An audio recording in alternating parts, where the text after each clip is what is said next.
sunanka a matsayin uba gwara a kira ta da shegiya. Kafin rayuwata babu abin da nake iyaka addu'ar Allah ya damun da mahaifina an gan shi da ido kafin na bar duniya. Umma kuma gashi ya dawo amma kin ki an san sa. Kar ki ƙara yi min maganar mahaifinki kin ji ko?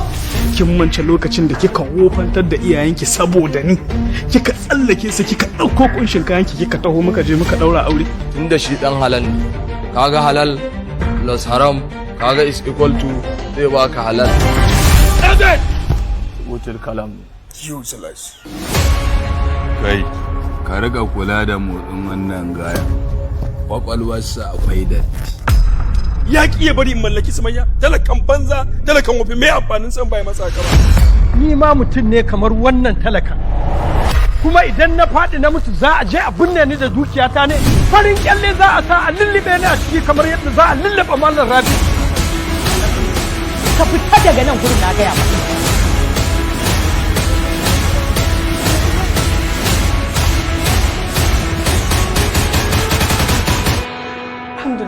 Baki muka yi? Bakuwa daga gidan Sunna.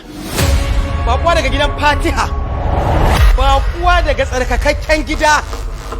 Gidan da babu gurɓatacce, babu mai dauɗa. Please pray, please. Ki dakata da Allah. Lokaci da zamu da duk wata gasa a kai. Dan ke din mallaki na ci, ko ana so ko ba a so. Hey you. Get out. Ba zan fita ba na ce ba zan fita ba. Ba wani mahaluki da ya isa ya sa in fita. Kaga jan kyallen nan ko mafalle kaga sun daura bandagar su jan kyalle. To ranar bazawwa ce. Janne kafa. Ni gaba, ina ne gabas? Yi bismillah, yi bismillah. Ai ba zan bismillah ba.